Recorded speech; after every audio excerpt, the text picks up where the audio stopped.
Yo, what is up everybody, it's Joe the Great here, and welcome back to another reaction video here today.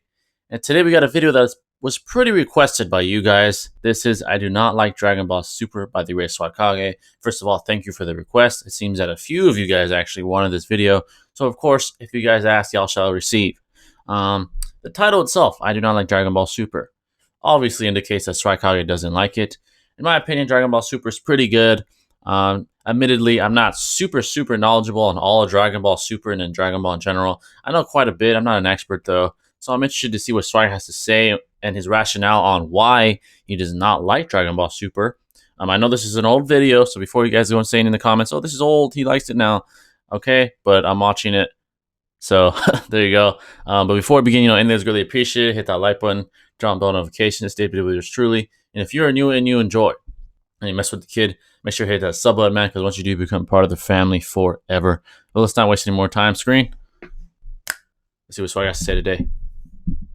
Look, man, I know I'm just heading down the rabbit hole again, and this is probably a bad idea. Sorry about that, guys. I'll admit that, but I didn't expect to be making another video about Dragon Ball Super. I was just gonna leave the series alone after my second video because I didn't think any more needed to be said, and I didn't want to come off like a petty asshole. But unlike my first two videos, which I made completely for fun, I feel like I've got to do this one out of obligation, because holy fuck, a certain segment of this community is cancer, stage 4 terminal mega herpes, and it is thanks to them that I feel like I have to step in, say, enough is enough, and lay out in reasonable terms why there are a lot of people who don't like this anime. Now, the group of people I'm talking about are the people who can't seem to comprehend that there is another group of people who watches Dragon Ball Super but doesn't like it, right? These people will defend every single thing that happens in the show that's controversial, and that on its own, that would be totally fine. I would have no problem with it. If you feel the need to justify the way you feel, that's fine. But then, the people I'm talking about take it a step further by insulting people who continue to disagree with them. And dude, these people get fucking hostile. Like, they strawman your opinion, and then they'll attack you for allegedly having this shitty made-up viewpoint. And I guess when that doesn't work, they keep raising the stakes, trying to debunk your opinion. Like, at first, after Kefla happened and a bunch of people thought it was stupid that in base she was shitting on Red God Goku, a lot of the people defending Super said, well, if you don't like Kefla, you're not allowed to like Gotenks either, because Gotenks was fucking ass pull, blah, blah, blah, blah. And I guess because that wasn't effective enough,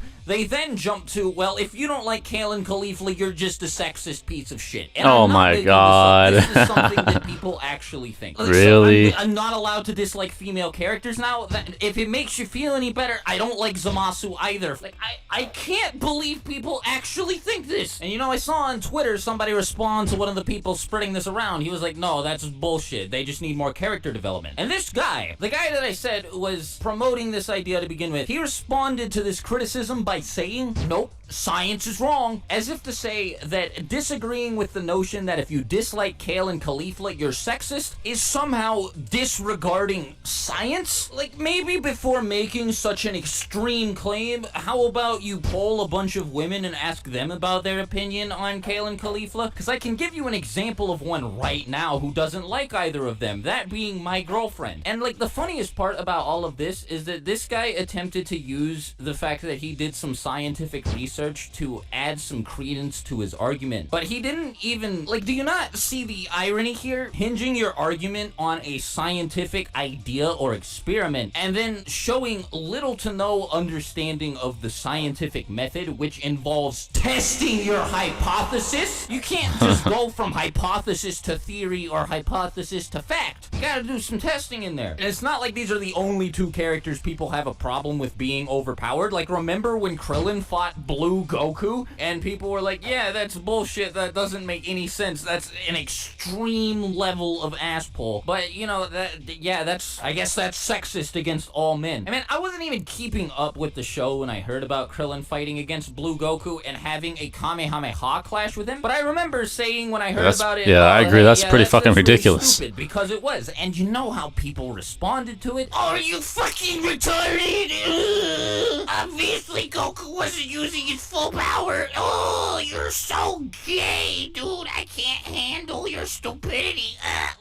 The icing on the cake was a lot of these people asked me why I was tuning in weekly to watch a show I didn't like when I wasn't even watching it. But here's what I'm gonna do. I'm gonna step in for everybody and stand up for all of the people who have been putting up with this shit and explain why it is totally fine not to like Dragon Ball Super. Now here's a disclaimer. If you like it, cool. I don't care. I don't think you're a shitty person for it. But yeah, anyway, as for my opinions, let's start with the thing that everybody talks about, the power scaling. Now let me make it very fucking clear that this is by no means the only problem I have with Dragon Ball Super, and I don't personally think that bad power scaling is enough to ruin a show. However, when it's bad enough, it can come pretty close, and Dragon Ball Super's power scaling is pretty bad. Now look, I don't think everything needs to be perfect, and I don't think power scaling should be the show's main focus. Toriyama's always given himself a little bit of wiggle room when it comes to power scaling his characters. For instance, you have Piccolo going from like second form Frieza level to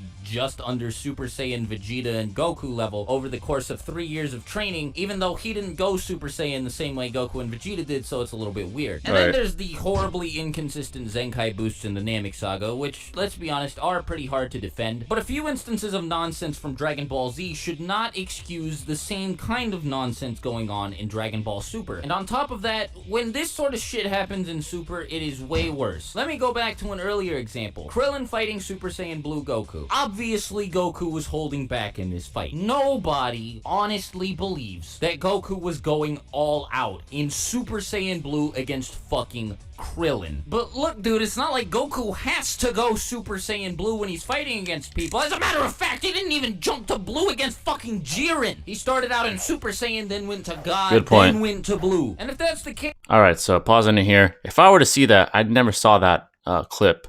If I was watching the episode where that happened, to be fair, I'd probably skip the episode or stop watching for the day. That's fucking bullshit. Dragon Ball made Krillin go toe-to-toe. Dragon Ball Super, excuse me. Made Krillin go toe-to-toe with Goku Super Saiyan Blue. You know how strong that is, man? He's godly. Literally godly. Super Saiyan God. Super Saiyan. That's basically what Super Saiyan Blue is. Krillin is supposed to be fodder to this guy, and he's able to keep up with Goku. And people say, yeah, he wasn't trying though. Well, why would he go blue then? I don't understand that. What's the point of that? That's a huge, massive inconsistency within Dragon Ball Super.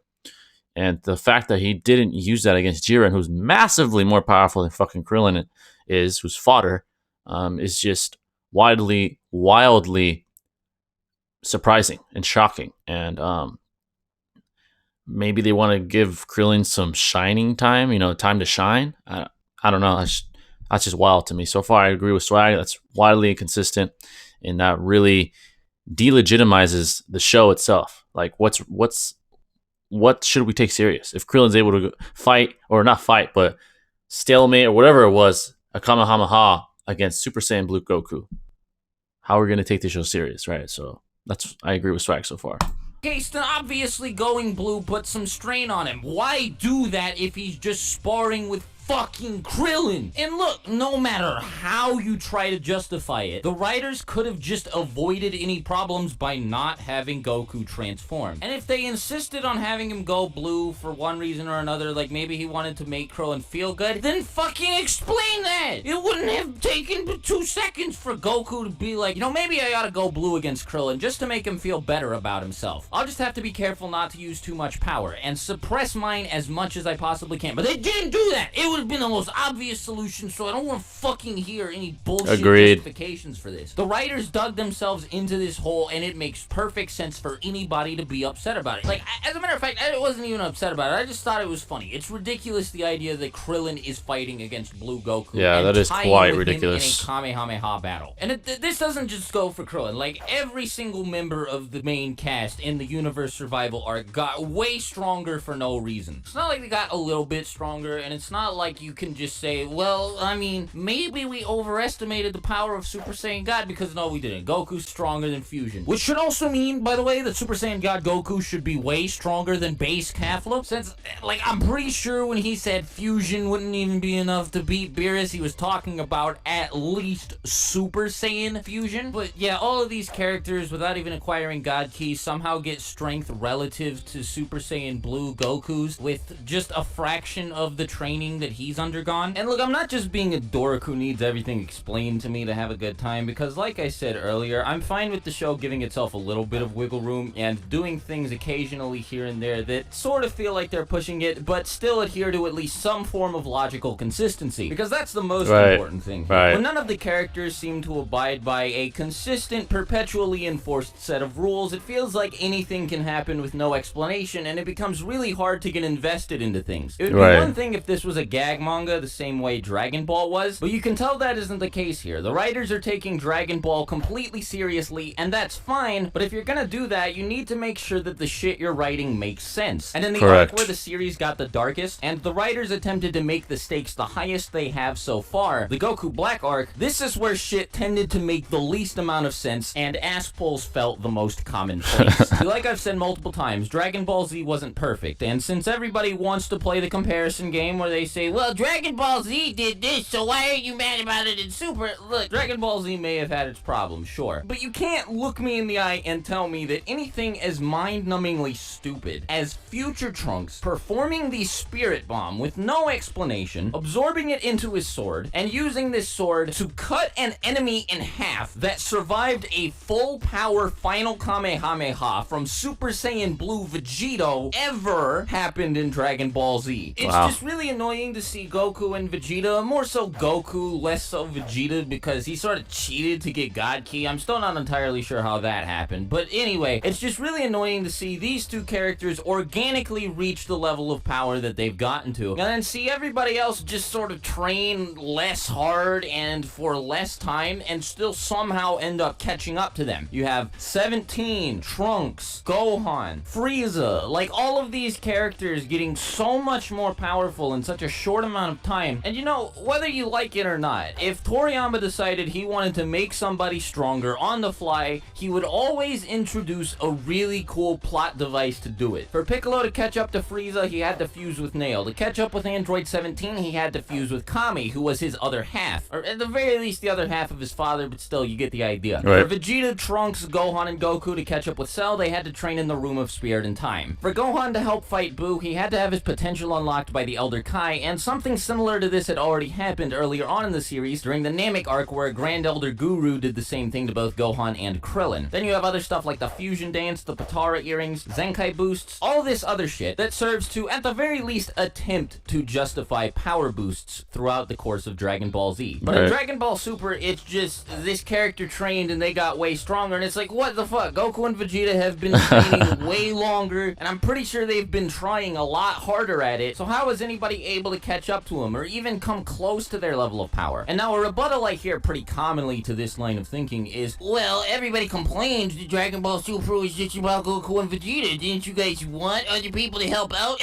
Well, yeah, but shut the fuck up. I at least wanted it to make sense. And as I just explained, they could at the very least attempt to use some sort of cool plot device to make all of these characters stronger. But they don't even fucking bother. See, I knew back when Battle of Gods came out and it was being rumored that Goku actually absorbed the God Ki into his base form, I knew this was gonna pose a problem if they attempted to continue the series from there. Because at that point, Goku had become way more powerful than the rest of the Z fighters, as if he wasn't already way too strong, and there was gonna be no way for any of them to reasonably catch up to him. And as a result of that, we're faced with the problems I'm talking about today, where you have characters getting way stronger for no fucking reason, and it's annoying. Of course, power scaling isn't the only problem, like I've said many times. A whole bunch of shit happens without explanation in Dragon Ball Super, and it seems really counterintuitive. An example of what I'm talking about is the Potara Earring retcon, and I'm pretty sure a lot of people, even the people who like Dragon Ball Super, aren't really a big fan of this, but like the series introduced a way to solve the perma-fusion problem in the Universe 6 versus Universe 7 arc by having Shin and Kibito defuse using a wish from the Dragon Balls. And I, like many other people, assumed this was gonna be their get-out-of-jail-free card if they decided to use Vegito. That way Goku and Vegeta wouldn't have to share a body forever. After introducing this idea, for some reason, they decided to attach a 1-hour time limit to the fusion, which completely shits on the fusion dance. There's no reason to use it ever again anymore. Or like when Goku said, yeah, fusion wouldn't even be enough to beat Beerus, implying that he didn't think Super Saiyan Vegito would be able to take him out, but he was confident that he'd be able to fight him after acquiring Super Saiyan God. Yet, for some reason, base Kefla is able to shit on Super Saiyan Saiyan God Goku? The worst example by far is when they decided to reintroduce the Mafu Ba in the Goku Black arc. They had Goku use it to seal away the immortal future Zamasu, and then they just had him break free of the seal because Goku forgot the talisman. So it's just, like, why even fucking bother with this if you're not even gonna go anywhere with it? There are just so many weird narrative decisions aside from the problems with the power scaling. And like, really, I hate to sound like I'm repeating myself, but it doesn't feel like the show abides by any set of rules at all, and the writers feel free to do whatever they please. As a matter of fact, it doesn't even feel like the writers care a lot of the time. Like, it feels like shit just happens, and the writers are aware that the stuff that they're putting in the show doesn't make any sense, but they don't, like, it doesn't matter to them because they're still making money off of the name of Dragon Ball. You know, some examples of nonsense, like when Vegeta was training in the hyperbolic time chamber and he fucking blew it up from the inside, and just everything about Zamasu, particularly the way he went about acquiring the Super Dragon Balls. There are a whole lot of problems with this. Like, for one, he tracks down Zuno and asks him about the Super Dragon Balls while holding him by the throat, threatening to kill him. He has infinite questions at this point, right? And he doesn't think to ask, who is the strongest person I could think to switch bodies with? Could I use the Super Dragon Balls to become more powerful than Zeno? Are there any other sets of Dragon Balls throughout the universe that can grant me immortality? That way I can become immortal without wasting my wish on the big fucking planet-sized Dragon Balls as opposed to the little ones that I might be able to find elsewhere. Will I die if I attempt to go through with the Zero Mortals plan? Shit like that. And if he had a reason not to ask Zuno any of this, the writers didn't provide it to me, so I'm still at a fucking loss. Or Super Saiyan Rose, which just came out of thin fucking air, and at least in the anime remains completely unexplained. Or like Hit's nonsensical and very convenient ability to perpetually get stronger through combat whenever he encounters somebody more powerful than him. And it's just like, I would at least appreciate a little bit of explanation, just a little bit. Which brings me to my next problem with the series, by the way, because it indulges itself in exposition, like a lot of it. I'm not just talking a little bit, I'm talking extreme amounts of it. And yet all of the stuff that it chooses to focus on when it has these lengthy ass speech scenes are inconsequential and are things that people don't care about as much as the things that they want answered, such as why are Kale and Caulifla so strong? How is Krillin able to tango with Super Saiyan Blue Goku, etc. It's just, you'd think if they're willing to cram all this dialogue into a series supposedly about action, maybe they'd be able to explain some of the shit that people have problems with. Just to give you an idea of how bad it is, let's take a look at the episode where Ultra Instinct Goku fought Kefla, the most recent episode of Super at the time of this video. 8 fucking minutes into the episode, they are still talking. It's just non-stop shots of characters being like, oh, whoa, they're so strong. This is the peak of Goku's power. Or Goku and Kefla trash-talking each other when this is supposed to be an episode focused on the two of them fighting. Wait, what's that? They finally started throwing fists at Oh. See, here's another problem. The fight begins, but it doesn't remain kinetic for very long. You'll have a shot where somebody will throw an energy blast, and then look at this. It focuses on the energy blast for like 10 seconds, and then gets back to the two of them where another person throws another attack, and then it takes like 5 more seconds before another thing happens, and so on. And then, in the middle of this slow, pitiful excuse for a fight, they cut off the action for more fucking talking. It's not even like it's anything important. It's some... Well, to be fair, Dragon Ball's always taking their sweet ass time with these battles. It's fucking, Super Saiyan 3 Goku screaming for fucking 4 episodes to power up to Super Saiyan 3. That's always been a problem, but yeah, he makes a good point. It's a problem here as well. A lot of talking, not enough action, a lot of power up time, just like the other Dragon Ball series, right? Taking forever to rank the power up and stuff. I agree. Characters just talking about how strong Goku and Kefla are, and then Vados says something along the lines of, well, Kefla's become very strong and fast, but Goku's reflexes are just too much for... Like, yeah, no shit.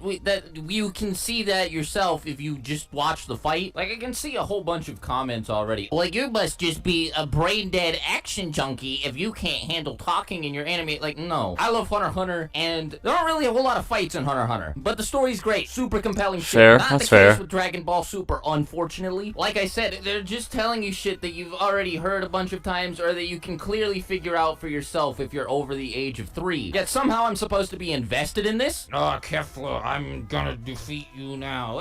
You're not. Ultra whatever, I'm gonna take you. Like, nobody. I just want to see the two of them fight. If you're not gonna bother providing reasonable explanations for all of the nonsense that goes on in the show, fine, whatever. But at the very least, don't put a bunch of boring, needless dialogue in your episodes. Then, like, why?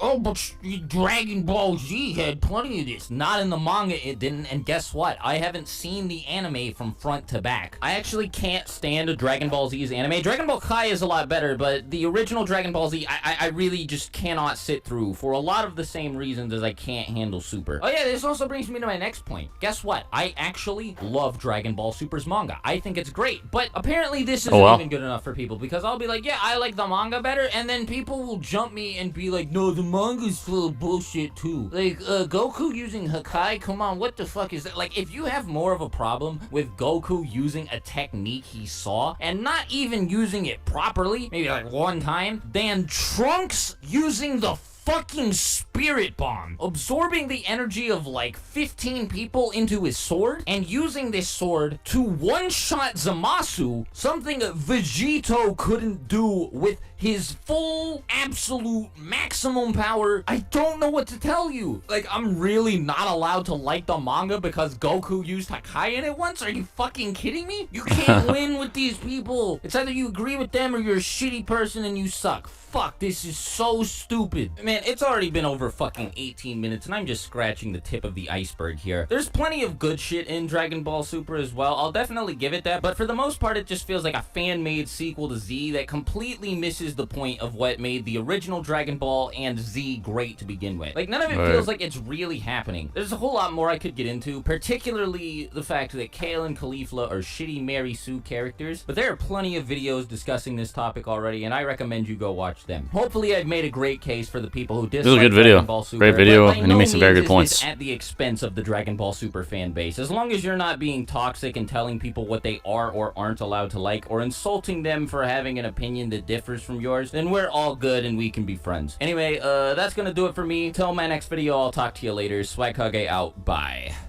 Great videos, Swag. Great video. All right, that's the video. It was very well done. I think he made some great points. Not to be devil's advocate here. He did nitpick a little bit, right? He nitpicked a lot of it. Like, I mean, him talking, yeah, they did talk a lot. But I personally thought the fight sequences, at least to my eye, were quite good. Most of them, not all of them. But there is some massive inconsistencies within the anime. That's why I pointed out, and he is completely correct about that. I feel like the writers are writing more for the casual fans, not much for the more deep thinking fans that are really, really deep fans of Dragon Ball, right? Like Swagkage, and I'm sure many of you guys, and myself, I think I could say included, because these inconsistencies are quite apparent, right? To the point where we really don't know what to take serious. We don't know when someone's trying. We don't know how powerful someone is, and the power scaling just goes. You know, it's in shambles right now, right? Because you see Krillin, like you said, stalemating Super Saiyan Blue Goku in a Kamehameha. We see, you know, Trunks doing something that maxed out Vegito couldn't do against Zetsu. So, excuse me, I said Zetsu against Zamasu. Excuse me, I was thinking of Naruto. Zamasu. So yeah, there's some wild inconsistencies within the anime. I feel personally, from seeing what I have seen of Dragon Ball Super, it just doesn't have the same feel as Dragon Ball Z. You know, like the same legitimacy, obviously, especially with these inconsistencies that Swag pointed out. And I'm sure there are more. You know, it takes away from the legitimacy, it takes away from the lore that it holds, right? It makes it more disingenuous of an anime, right? It's detrimental to the anime, especially to the deep thinkers. Not to the casuals, I'm sure it's fine, right? They see battle, they see new forms, they're like, oh shit, oh, mindlessly drooling, oh shit, you know, Super Saiyan Blue, Ultra Instinct, like, Krillin's fighting Super Saiyan Blue, he's fucking awesome. Like, to the writers, I'm sure that's what comes to mind. They want casual fans to be like, oh shit, you know. But to the more deep thinking fans, it's not okay. Swag made some great points. It made me really think on some things about Dragon Ball Super. Now that I think about it, he's right. You know, now it's more apparent to me now seeing what he said in this video. But it was a great video. I'm really glad that you guys requested it to me, and now I can see why many of you guys wanted me to see it. You know, Dragon Ball has some work to do. Hopefully, when we see Dragon Ball Super again or whatever they come up with, it's more consistent, it's more genuine, it's more legitimate, and we really get to love it again for what it was back in the past. But yeah, guys, once again, thank you for the recommendation. If you guys have any other recommendations, let me know in the comments. I love you all, and I'll catch you in the next video. This is Jither signing out. Peace.